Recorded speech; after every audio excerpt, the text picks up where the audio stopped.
ಶ್ರೀ ಗುರು ಬಸವಲಿಂಗಾಯ ನಮಃ.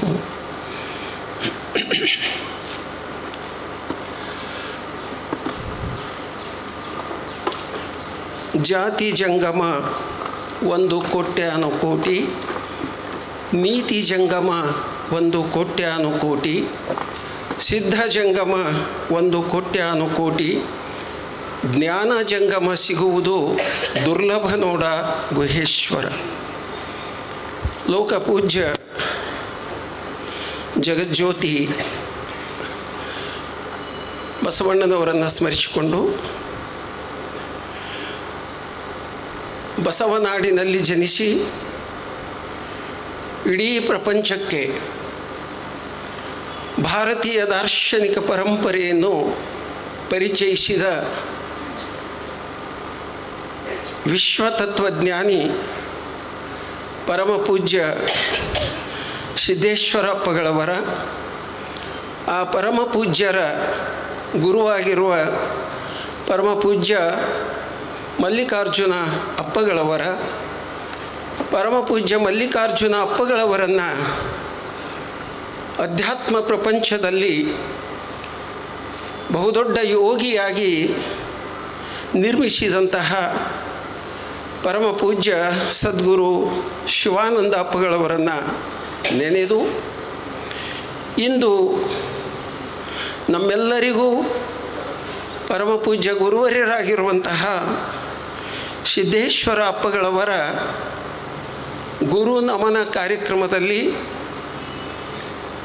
ಪಾಲ್ಗೊಂಡಿರುವಂತಹ ಆಶ್ರಮದ ಪೂಜ್ಯ ಅಧ್ಯಕ್ಷ ಗುರುಗಳಲ್ಲಿ, ಆಶ್ರಮದ ಎಲ್ಲ ಗುರುಬಂಧುಗಳಲ್ಲಿ, ಈ ಸಮಾರಂಭದಲ್ಲಿ ಉಪಸ್ಥಿತರಿರುವ ಸಮಸ್ತ ಶರಣ ಸಂಕುಲಕ್ಕೆ ಭಕ್ತಿಯ ಶರಣು ಶರಣಾರ್ಥಿಗಳು.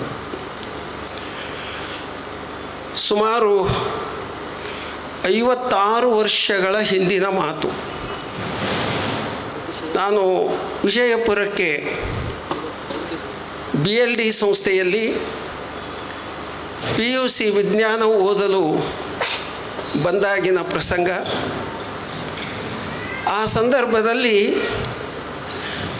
5 ವರ್ಷಗಳ ಕಾಲ ಪರಮಪೂಜ್ಯ ಮಲ್ಲಿಕಾರ್ಜುನ ಅಪ್ಪಗಳವರ ಹಾಗೂ ಪೂಜ್ಯ ಸಿದ್ದೇಶ್ವರಪ್ಪಗಳವರ ಸಾನ್ನಿಧ್ಯದಲ್ಲಿ ಜ್ಞಾನ ಯೋಗಾಶ್ರಮದಲ್ಲಿ ಸಾಧಕ ವಿದ್ಯಾರ್ಥಿಯಾಗಿದ್ದು ಅಧ್ಯಯನವನ್ನು ಮಾಡಿದಂಥವನು. ಹೀಗಾಗಿ ಪೂಜ್ಯ ಬುದ್ಧೀಜಿಯವರ ಒಂದು ಸಾನ್ನಿಧ್ಯ, ವಿಜ್ಞಾನದ ವಿದ್ಯಾರ್ಥಿಯಾಗಿದ್ದ ನನ್ನಲ್ಲಿ ತತ್ವಜ್ಞಾನದ ಚಿಂತನೆಗಳನ್ನು ನಾನೊಬ್ಬನಲ್ಲಿ ಅಂತಲ್ಲ, ಅಂದು ಆಶ್ರಮದಲ್ಲಿದ್ದ ಎಲ್ಲ ಸಾಧಕ ಗುರುಗಳಲ್ಲಿ, ಸಾಧಕ ವಿದ್ಯಾರ್ಥಿಗಳಲ್ಲಿ ತಾತ್ವಿಕ ಚಿಂತನೆಗಳನ್ನು ತುಂಬಿ ನಮ್ಮೆಲ್ಲರನ್ನ ವಿಶ್ವ ತತ್ವಜ್ಞಾನದ ಬೆಳಕಿನಡೆಗೆ ಕರೆದುಕೊಂಡು ಹೋದವರು ಪೂಜ್ಯರಾದಂತಹ ಸಿದ್ದೇಶ್ವರಪ್ಪಗಳವರು. ಸ್ವಲ್ಪ ಗಂಟ್ಲ ತೊಂದರೆಯಾಗಿದೆ. ಈಗ ತಾನೇ ಭಾರತದ ಪೂರ್ವಾಂಚಲ ರಾಜ್ಯವಾದ ಅಸ್ಸಾಂ ರಾಜ್ಯದ ಗೌಹಾತಿ ವಿಶ್ವವಿದ್ಯಾಲಯದ ವಚನ ಅನುವಾದ ಯೋಜನೆಯ ಕಾರ್ಯಾಗಾರದಲ್ಲಿ ಪಾಲ್ಗೊಂಡು ನೇರವಾಗಿ ಬರ್ತಾ ಇದ್ದೀನಿ. ಹೀಗಾಗಿ ಸ್ವಲ್ಪ ನೀರು ಹವೆಯ ಬದಲಾವಣೆಯಿಂದಾಗಿ ಸ್ವಲ್ಪ ಕಂಠ ತೊಂದರೆಯಾಗಿದೆ. ಆದರೂ ಕೂಡ ಪೂಜ್ಯರ ಈ ಒಂದು ನುಡಿ ನಮನ ಕಾರ್ಯಕ್ರಮದಲ್ಲಿ ಹೋದ ವರ್ಷ ಬರಲಿಕ್ಕಾಗಲಿಲ್ಲ ನನಗೆ. ಈ ವರ್ಷ ತಪ್ಪಿಸಬಾರ್ದು ಅನ್ನುವಂತಹ ಅಂತರಂಗದ ಒಂದು ಇಚ್ಛೆಯಂತೆ ನಾಳೆ ನಾನು ಸೊಲ್ಲಾಪುರದಲ್ಲಿ ಶರಣತತ್ವ ಕಮ್ಮಟ ಇರೋದರಿಂದ ಆ ಸಮಾರಂಭದಲ್ಲಿ ಉದ್ಘಾಟನಾ ಸಮಾರಂಭದ ಅತಿಥಿಯಾಗಿ ಹೋಗಬೇಕಾಗಿತ್ತು.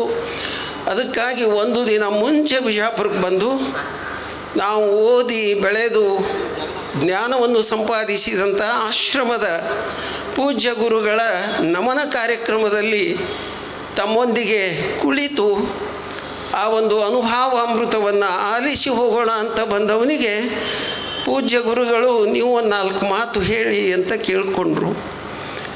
ಅವರ ಒಂದು ಸದಿಚ್ಛೆ ಆಶಯದಂತೆ ಕೆಲವು ವಿಚಾರಗಳನ್ನು ತಮ್ಮ ಮುಂದೆ ನಿವೇದನೆ ಮಾಡಲಿಕ್ಕೆ ಇಚ್ಛೆ ಪಡ್ತೇನೆ. ಇಂದು ಪತ್ರಿಕೆಯ ಪ್ರಕಟಣೆಯ ಪ್ರಕಾರ ಶಿಕ್ಷಣ ಮತ್ತು ವಿದ್ಯಾರ್ಥಿಗಳ ಕುರಿತು ವಿಶೇಷವಾದ ನುಡಿನಮನ ಕಾರ್ಯಕ್ರಮ ಇದೆ.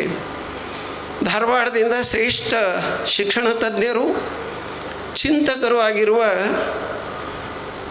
ಮಹೇಶ್ ಅವರು ಬರಬೇಕಾಗಿದೆ. ಇನ್ನು ಸ್ವಲ್ಪ ಸಮಯದಲ್ಲಿ ಬರ್ತಾ ಇದ್ದಾರೆ. ಈ ಶಿಕ್ಷಣ ಕ್ಷೇತ್ರದಲ್ಲಿ ಸುಮಾರು 36 ವರ್ಷಗಳ ಕಾಲ ಪ್ರಾಧ್ಯಾಪಕನಾಗಿ ಸೇವೆ ಸಲ್ಲಿಸಿ ನಿವೃತ್ತನಾಗಿ 14 ವರ್ಷ ಆಯಿತು. ನಾನು ನಿವೃತ್ತಿಯಾದಾಗ ಪೂಜ್ಯ ಸಿದ್ದೇಶ್ವರಪ್ಪಗಳವರು, ನಾವೆಲ್ಲ ಬುದ್ಧಿಶಿವರಂತಲೇ ಕರೀತಾ ಬಂದವರು 56-60 ವರ್ಷಗಳಿಂದ, ಪೂಜ್ಯರು ಒಂದು ಮಾತಕ್ಕೆ ಹೇಳಿದ್ರು, ನಿವೃತ್ತಿ ಆಗ್ತಾ ಇದ್ದೀರಲ್ಲ ಮುಂದೇನು ಅಂತ ಕೇಳಿದ್ರು ನನಗೆ. ಬುದ್ಧಿ ತಾವೇ ಮಾರ್ಗದರ್ಶನ ಮಾಡಬೇಕು, ನಿವೃತ್ತಿ ನಂತರ ಏನು ಅಂತ. ಆವಾಗ ಬುದ್ಧಿಜಿಯವರು ಹೇಳಿದಂಥ ಒಂದು ಮಾತು, ನೀವು ನಿವೃತ್ತಿ ಆಗೋದಿಲ್ಲ, ಇನ್ಮೇಲೆ ನ್ಯೂ ವೃತ್ತಿ ಪ್ರಾರಂಭ ಮಾಡಬೇಕು ಅಂದರು ಬುದ್ಧಿಜಿಯವರು. ಅದ ಸಮಯಕ್ಕೆ ನಮ್ಮ ವಿಜಯಪುರ ಜಿಲ್ಲೆಯವರೇ ಆಗಿದ್ದ ಉಪರಾಷ್ಟ್ರಪತಿ ಬಿ ಡಿ ಜತ್ತಿಯವರ ಸತ್ಪುತ್ರರಾದ ಅರವಿಂದ ಜತ್ತಿಯವರು ವಚನ ಅನುವಾದ ಯೋಜನೆ ಬೆಂಗಳೂರು ಬಸವ ಸಮಿತಿ ಕೇಂದ್ರ ಸಂಸ್ಥೆಯಿಂದ ಒಂದು ಯೋಜನೆಯನ್ನು ಪ್ರಾರಂಭ ಮಾಡಿದರು. ನಮ್ಮ ಜಿಲ್ಲೆಯವರೇ ಆಗಿದ್ದ ಡಾಕ್ಟರ್ ಎಂ ಕಲಬುರ್ಗಿ ಅಂತ ಮಹಾನ್ ಸಂಶೋಧಕರು ಬಸವಾದಿ ಶರಣರ ಸುಮಾರು 20-21 ಸಾವಿರ ವಚನಗಳ ಬೃಹತ್ ಸಂಪುಟಗಳಿಂದ ಪ್ರಾತಿನಿಧಿಕವಾಗಿ 2,500 ವಚನಗಳ ಒಂದು ಸಂಪುಟವನ್ನು ಸಿದ್ಧಪಡಿಸಿದರು ಕನ್ನಡದಲ್ಲಿ, ವಚನ ಅಂತ. ಅದು ಬಸವಣ್ಣನವರನ್ನು ಮೊದಲು ಮಾಡಿಕೊಂಡು ಎಲ್ಲ ಶರಣರ ವಿಶ್ವ ಮೌಲಿಕವಾದಂತಹ ವಚನಗಳನ್ನೇ ಆಯ್ಕೆ ಮಾಡಿ ಪ್ರಪಂಚದ ಭಾಷೆಗಳಿಗೆ ಅನುವಾದ ಮಾಡುವ ಒಂದು ಯೋಜನೆಯನ್ನು ನಮ್ಮ ಬೆಂಗಳೂರಿನ ಬಸವ ಸಮಿತಿ ಅದರ ಅಧ್ಯಕ್ಷರಾಗಿರುವ ಅರವಿಂದ ಜತ್ತಿಯವರು ಕೈಗೆತ್ಕೊಂಡ್ರು. ಆವಾಗ ಬುದ್ಧಿಜಿಯವರು ಜತ್ತಿಯವ್ರಿಗೆ ಹೇಳಿದ್ರು, ನಿಮಗೆ ಈ ಅನುವಾದ ಯೋಜನೆಯೊಳಗೆ ಭಾರತದ ಬೇರೆ ಬೇರೆ ಭಾಷೆಗಳ ವಿದ್ವಾಂಸರು ಅನುವಾದ ಮಾಡ್ತಾರೆ, ಜಗತ್ತಿನ ಬಹುತೇಕ ದೇಶಗಳ ಬೇರೆ ಬೇರೆ ಭಾಷೆಗಳ ವಿದ್ವಾಂಸರು ಅನುವಾದ ಮಾಡ್ತಾರೆ. ಅವರು ಅನುವಾದ ಮಾಡುವ ಸಂದರ್ಭದಲ್ಲಿ ನೀವು ಕಾರ್ಯಾಗಾರ ಅಂತ ಮಾಡ್ತೀರಿ, ವಚನಗಳಿಗೆ ತನ್ನದೇ ಆದ ಪಾರಿಭಾಷಿಕ ಪದಗಳಿದ್ದಾವೆ.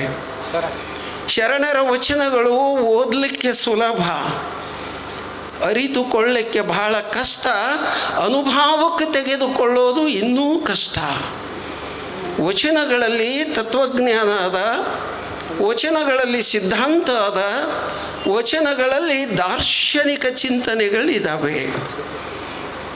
ಅದಕ್ಕೆ ಆ ವಿದ್ವಾಂಸರಿಗೆ ಕಾರ್ಯಾಗಾರದೊಳಗೆ ತಾತ್ವಿಕ ಸಿದ್ಧಾಂತಗಳನ್ನು, ವಿಚಾರಗಳನ್ನು, ಶರಣರ ವಚನಗಳ ಪಾರಿಭಾಷಿಕ ಶಬ್ದಗಳನ್ನು ಅವರು ಅನುವಾದ ಮಾಡುವಾಗ ಬೆಡಗಿನ ವಚನಗಳು ಅಂತ ಬರ್ತವೆ, ಲಿಂಗ ವಿಕಲಾವಸ್ಥೆಯ ವಚನಗಳು ಅಂತ ಇದ್ದಾವೆ ಶರಣರ ವಚನಗಳು. ಆ ಶಬ್ದಗಳಿಗೆ ಅವರಿಗೆ ವಿವರಣೆ ಕೊಡಬೇಕಾಗ್ತದೆ ವಿದ್ವಾಂಸರಿಗೆ.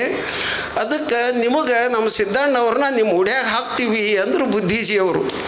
ಆ ಪ್ರಕಾರ ನಿವೃತ್ತಿಯ ನಂತರ ಬುದ್ಧಿಜಿಯವರ ಸಲಹೆಯಂತೆ ಈಗ ನಿವೃತ್ತಿಯಾಗಿ ವಚನ ಅನುವಾದ ಯೋಜನೆಯಲ್ಲಿ ಸೇವೆ ಮಾಡುವಂಥ ಒಂದು ಭಾಗ್ಯ, ಅದು ವಿಜಯಪುರ ಜಿಲ್ಲೆಯಲ್ಲೇ ಹುಟ್ಟಿ ಬೆಳೆದ ಈ ಆಶ್ರಮದಲ್ಲಿದ್ದು ಪೂಜ್ಯರ ಮಾರ್ಗದರ್ಶನದಲ್ಲಿ ತಯಾರಾದಂತಹ ನನಗೆ ಆ ಒಂದು ಪುಣ್ಯ ಸಿಕ್ಕಿದ್ದು, ಒಂದು ಭಾಗ್ಯ ಸಿಕ್ಕಿದ್ದು ಪೂಜ್ಯರ ಒಂದು ಕರುಣೆಯಿಂದ ಅಂತ ನಾನು ಹೇಳಕ್ಕೆ ಇಚ್ಛೆ ಪಡ್ತೇನೆ. ಇವತ್ತು ಭಾರತದ 30 ಭಾಷೆಗಳು, ಕಾಶ್ಮೀರ ಹಿಡ್ಕೊಂಡು ಕೇರಳದ ಮಲಯಾಳಂವರೆಗೆ, ಇತ್ತ ಅಫ್ಘಾನಿಸ್ತಾನ ಅಂದು ಗಾಂಧಾರ, ಇತ್ತ ಗುಜರಾತ್ ರಾಜಸ್ಥಾನ ಹಿಡಿದು ಅತ್ತ ಮಯನ್ಮಾರ್ ಬ್ರಹ್ಮದೇಶದವರೆಗೆ, ಅಸ್ಸಾಮದ ತುದಿ ಅರುಣಾಚಲ ಪ್ರದೇಶದವರೆಗೂ ಭಾರತದ ಎಲ್ಲ ಪ್ರಮುಖ ಭಾಷೆಗಳಿಗೆ ನಮ್ಮ ಬಸವಾದಿ ಶರಣರ ವಚನಗಳು 30 ಭಾಷೆಗಳಿಗೆ ಅನುವಾದ ಆಗಿ ಲೋಕಾರ್ಪಣ ಆಗಿವೆ. ಇದು ನಿಮ್ಮ ಗಮನಕ್ಕೆ ತರ್ತಾ ಇದ್ದೀವಿ. ನಮ್ಮ ಪ್ರಧಾನಿ ಮೋದಿಯವರು ನಿಮಗೆ ಗೊತ್ತಿದೆ 23 ಭಾಷೆಗಳ ಸಂಪುಟಗಳನ್ನು ದಿಲ್ಲಿಯ ವಿಜ್ಞಾನ ಭವನದೊಳಗೆ ಲೋಕಾರ್ಪಣೆ ಮಾಡಿದ್ದಾರೆ. ಈಗಾಗಲೇ ಲೋಕಾರ್ಪಣೆ ಆಗಿದೆ.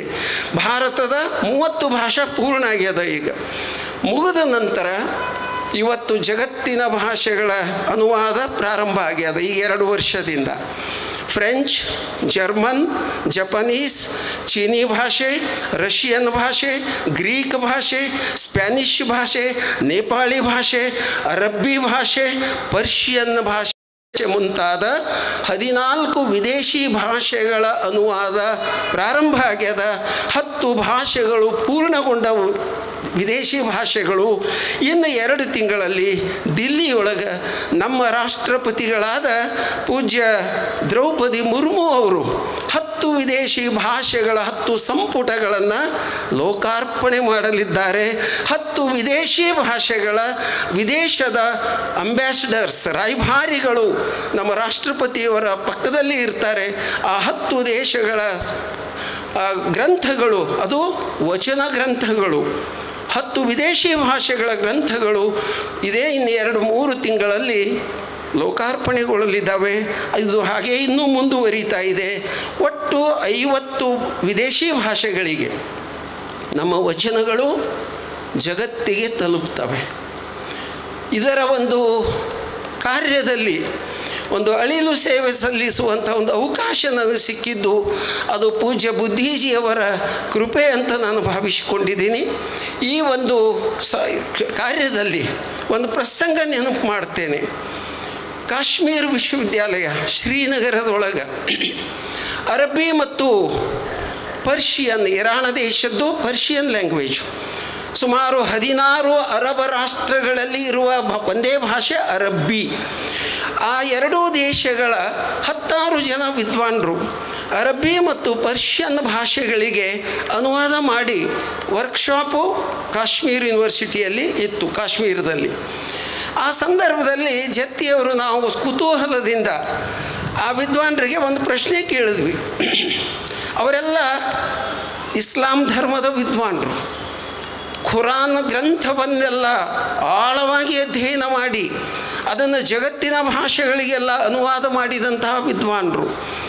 ಅವರಿಗೆ ಕುತೂಹಲದಿಂದ ಕೇಳಿದ್ವಿ, ನೀವು ಇಸ್ಲಾಂ ಧರ್ಮದ ವಿದ್ವಾಂಸರು, ಬಹುಶಃ ನಿಮ್ಮ ಧರ್ಮದ ಧರ್ಮಗ್ರಂಥ ಖುರಾನ್ ಬಿಟ್ಟು ಇನ್ನೊಂದು ಗ್ರಂಥವನ್ನು ನೀವು ಅನುವಾದ ಮಾಡೋದಿಲ್ಲ, ನಮ್ಮ ವಚನ ನೀವು ಅನುವಾದ ಮಾಡಲಿಕ್ಕೆ ಒಪ್ಪಿಕೊಂಡು ಅನುವಾದ ಮಾಡಿ ತಗೊಂಡು ಬಂದಿರಲ್ಲ, ಇದಕ್ಕೆ ಏನು ಕಾರಣ ಅಂತ ಕುತೂಹಲದಿಂದ ಜತ್ತಿಯವರು ನಾವು ಕೇಳಿದ್ವಿ.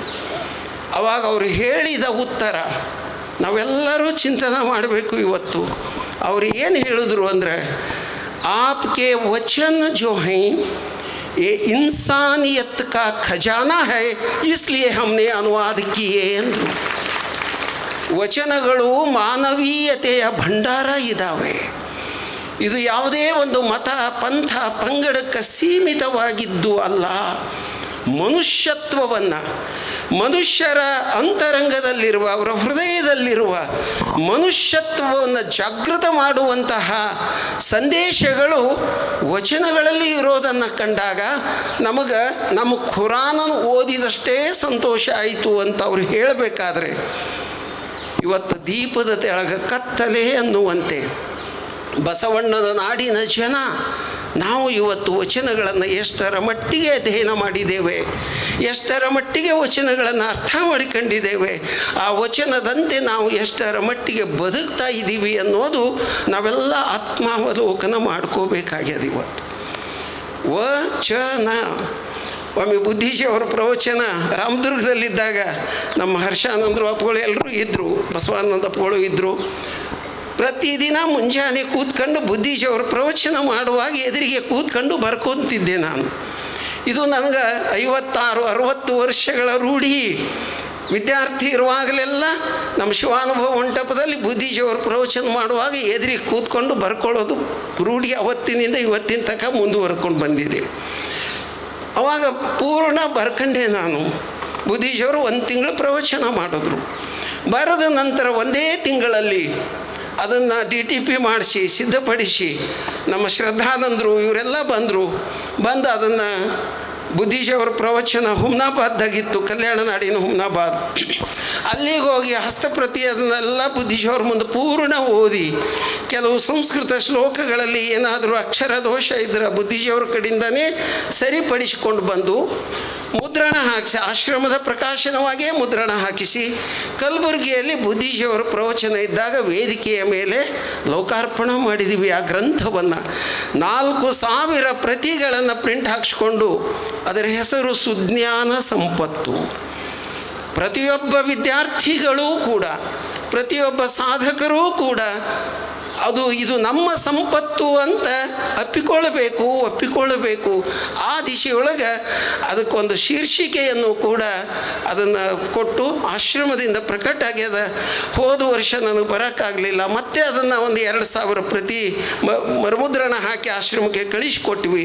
ಆ ಪುಸ್ತಕ ಇಲ್ಲಿ ಇರಬಹುದು, ದಯವಿಟ್ಟು ನೀವು ಓದ್ರಿ. ಬುದ್ಧಿಜಿಯವರ ಪ್ರವಚನನೇ ಸುಜ್ಞಾನ ಸಂಪತ್ತು. ಭೌತಿಕ ಸಂಪತ್ತಿನ ಗಳಿಕೆಯಲ್ಲಿ ನಾವೆಲ್ಲ ತೊಡಗಿದ್ದೇವೆ. ಭೌತಿಕ ಸಂಪತ್ತು ಬೇಡ ಅಂತಲ್ಲ, ಎಷ್ಟರ ಮಟ್ಟಿಗೆ ಅದನ್ನು ಬಳಕೆ ಮಾಡಿಕೊಂಡು ನಾವು ಬದುಕಬೇಕು ಅಷ್ಟರ ಮಟ್ಟಿಗೆ ಮಾತ್ರ ಬಳಸಬೇಕು. ಆದರೆ ಆತ್ಮಿಕ ಸಂಪತ್ತು ಏನದ ಅದು ನಿರಂತರವಾಗಿ ಅದು ನಮ್ಮ ಬದುಕಿಗೆ ಬೆಳಕು ಕೊಡುವಂತಹ ಸಂಪತ್ತು. ಆ ದೃಷ್ಟಿಯಿಂದ ಸುಜ್ಞಾನ ಸಂಪತ್ತು ಬಹಳ ಮಹತ್ವದ್ದು.